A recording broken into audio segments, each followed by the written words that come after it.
We've been talking a lot about dying over the past couple of weeks, and I hope it's been a blessing to you. You know, Jesus was our pattern, and when Jesus made the statement that, unless a grain of wheat falls into the ground and dies, it doesn't produce anything, but if you allow it to die, then it can produce a great harvest. And what he was trying to show us is that when we allow ourselves to die, just like he did, Jesus emptied himself of his own will, of his own desires, of his own comfort, of all those things. He emptied himself. He died to his will so that God's will could be done in his life. And because he did that of his own free will, you and I are here today as part of the covenant because Jesus chose to go to the cross. As a believer, am I supposed to die? And the answer to that is absolutely. We should be dying a little bit more every day. Well, Pastor Jack, what does that mean? What am I dying to? I'm dying to my flesh. I'm dying to my selfishness.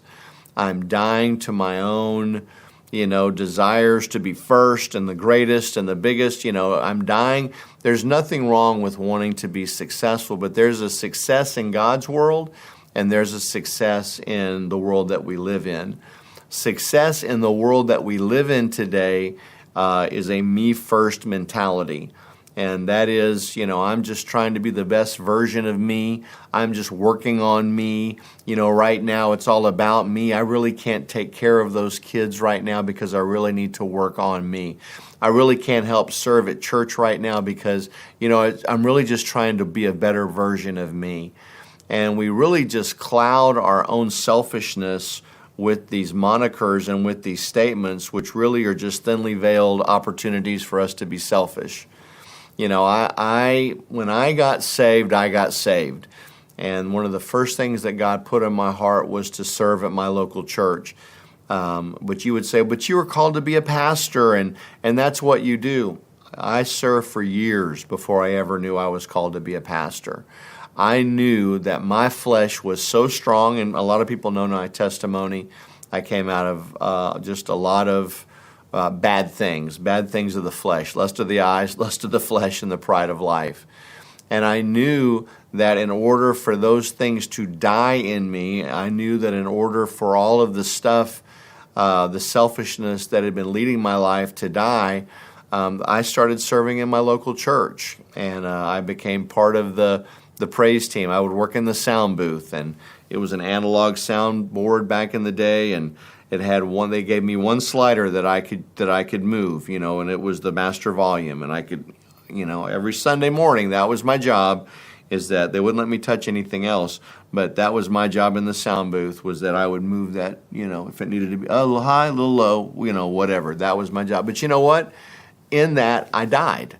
And I had to be at practices when they had praise team practice, and I had to be at church early, and I had to stay late sometimes, and there were, trainings that I started going to so that I could be better at what I did. I had to start dying so that I could truly start living. And guess what? Serving was a really, really big part of my deliverance, and I think that's something that we're missing today. When we come to church and we get saved, we don't just continue living the way that we are or were now that we're saved. There has to be a change that took place. And then every day God gives us an opportunity for us to die a little bit more to our flesh, a little bit more to our flesh, and a little bit more to our flesh. I want to give you a couple examples of people in the Bible that Jesus dealt with that had that exact same opportunity, whether to love their life, to cling to it, or whether to die so that other people could therefore live. And there's two people specifically that I want to deal with today. In Luke chapter 18 and verses 18 through 23, you have this story of the rich young ruler. And then also in the book of Mark chapter 5 verse 1, you have what the Bible calls the mad man of Gadara. Both of these men were full of something. Both of these men both knew that they were missing something. Both of these men came to Jesus, and Jesus offered both of them the exact same thing.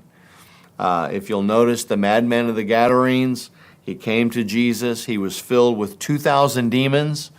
but yet he still had the ability to make a choice to go towards Jesus. He goes to Jesus, he falls at his feet. Jesus delivers him and sets him free. And then this is what, if you didn't know what was going on, you'd think, well, Jesus, that's so harsh. Jesus delivers this man. The whole city comes out and they see him in his right mind.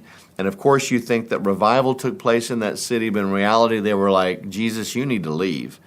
Because Jesus took all of those demons and he put them in those pigs. Let me just throw this little caveat in real quick. Why did Jesus allow those demons to go into those pigs? Because neither one of them belonged there. Those demons didn't belong there, and it was not of the law for those men to be farming or to be ranching pigs. They were an unclean animal. So Jesus dealt with both of them. He dealt with the spiritual side of it, and then he dealt with the flesh side of it. So he dealt with 2,000 demons, and he dealt with those pigs. But now all of a sudden, here's this man, and he's like in his right mind, and he's clothed, and he goes to Jesus, and he wants to follow Jesus. And Jesus makes this statement. It says in verse 20 in the book of Mark, it says, and he departed, talking about the man who had lost his mind, and began to proclaim in Decapolis all that Jesus had done for him, and all marveled. This man wanted to follow Jesus because of what Jesus had done for him.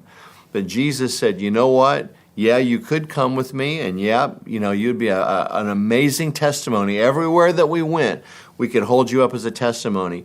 But you know what? If you'll be willing to die, if you'll be willing to put aside what you want to do, you're going to be much more effective. And this man was.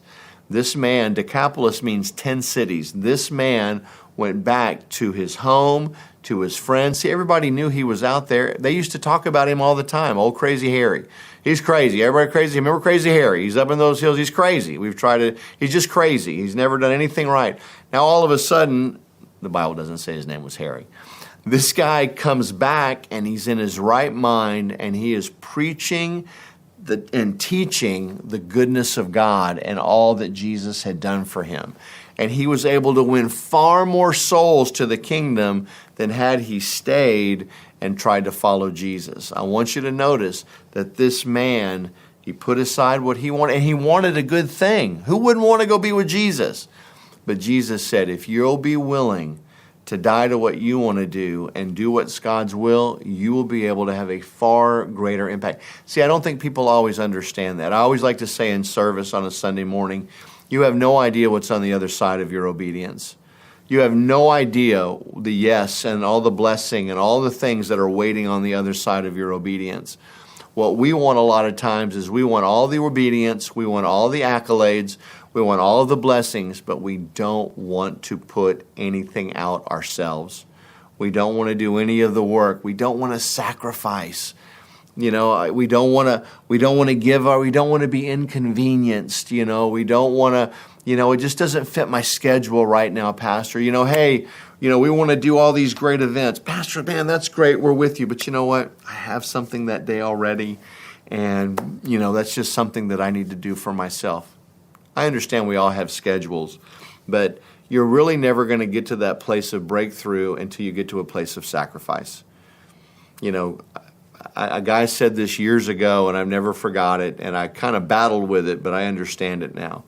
God will always see if you will work for free before he will pay you.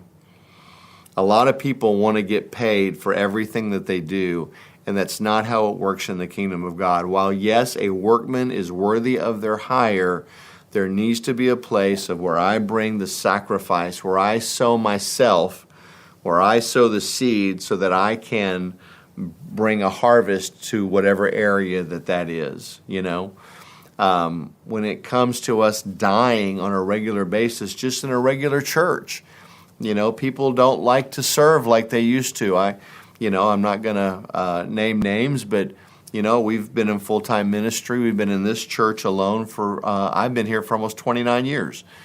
And it's an amazing church. It's a great church. But, people are people. And when you ask them to serve, when you ask anybody to go over and above the call of duty, that's what will really check you out as to Is that person someone that's really willing to die, or is that a person that's just trying to get through? The people that I know that are willing to die, that are willing to go that extra yard, they're the most happy, they're the most peaceful, they're prosperous, they have all those things. Let's look at another person that came to Jesus. Let's look at that rich young ruler in Luke chapter 18. Here you have a rich young ruler, and he comes to Jesus, and he's also full of something. The demon-possessed man was full of demons. This man was full of himself and full of the law. He says, Master, what must I do to have eternal life? And Jesus starts rattling off the commandments. Well, you got to do this, and you do this, and you do that. And man, the rich young ruler, I can see him, he kind of kicks back, and he's like, hey, yo, Lord, I've been doing that, since I was a child. I want you to notice that even though this man, this rich young ruler, had been doing everything right his whole life, he still knew he was missing something. He knew that he was missing one thing. And so Jesus just simply makes this statement. He says, here's what you're going to do. You're going to go sell everything that you have, and you're going to give it to the poor, and then you're going to come and follow me. Unlike the madman of the Gadarenes, he was offering this guy an opportunity to be a disciple. He was giving him that opportunity. But you know what? This man was not willing to die. He wasn't willing to die to all of his his possessions. He wasn't willing to die to his position. Everybody, we all like to watch the Super Bowl, and we all sometimes as men think, man, I would have loved to have been in that game. But we never want to look back and look at all the years of incredibly hard work and sacrifice, and that these athletes, the Olympic athletes, we want to be on that podium. Oh, we want that gold medal. Oh, we want everybody to look at us and say, man, what a great job they did. But do they ever show that athlete, when they're turning down going out with their friends, when they're training when the weather conditions are the worst, they're training when they don't have the best equipment, they're training when they don't feel good, they're training, they're in that pool swimming on Christmas Day, they're on the mission field and they're running 15 and 20 miles, they're doing all those things. See, we don't see those things, and we just want the accolades, but we're not willing to do what that person did to get to where they are. That's a picture of the church some days. Why is that person favored? Why does that person get all that? Well, it's because they've served faithfully for 30 years, and they have been faithful in what God has called them to do, and all they do is come, and they're always just looking for a new opportunity to die. And this rich young ruler, he had an opportunity, but because he loved his life and was not willing to die, he wanted to hold on to his life. He wanted to hold on to those. In reality, all those possessions, in 50 years were going to be gone anyway. No one was going to remember him for his possessions. No one was going to remember him for the things that he had. But you know what? Had he followed Jesus, had he done what Jesus said, he would have been remembered in the Bible forever. The madman of the Gadarenes and Ruth and all these other people that chose, the disciples that chose to let their lives fall into the ground and die, they're memorialized in the Bible forever. We read about them for faith because we say, hey, if they can do it, we can do it. And so just to kind of summarize all that we've been talking about over the past month is that our life really should be a series of little deaths. I said before that, if two people are really going to be married, then both people have to equally die. I have to die to my flesh. I have to die. I wish I would have learned this years ago. When I first married Pastor Michelle, I just thought that when I got married that she would just come, she'd just be another thing that I had, and we would just keep going in my direction. That's not true at all. I had to die so that she could live. She had to die so that I could live, and we are endeavoring to do that. Marriages don't last because one or both people decide that they don't want to die anymore. And I want to start living for myself. I want to start taking care of me. I want to start doing for me. What about me? What about me? And we have to be very, very wise when we get tempted with that. Kenneth Hagin said, whenever you feel mistreated, that's a demon. Whenever we start feeling mistreated, that the enemy is trying to use that to get a foothold in us so that we in tune will stop dying for that person. There's so many pictures. I've seen it happen so many times where you had a believing husband and an unbelieving wife. A believing wife and an unbelieving husband. And that believing wife would continually die for that man, for that unbelieving husband. Just time after time after time. But sometimes that would win that man over and he would be gloriously won. But other times then God would say, no, you've done enough. Now he's on his own. Well, hey, I hope you've enjoyed this. This is Living with Purpose, and we'll see you next week.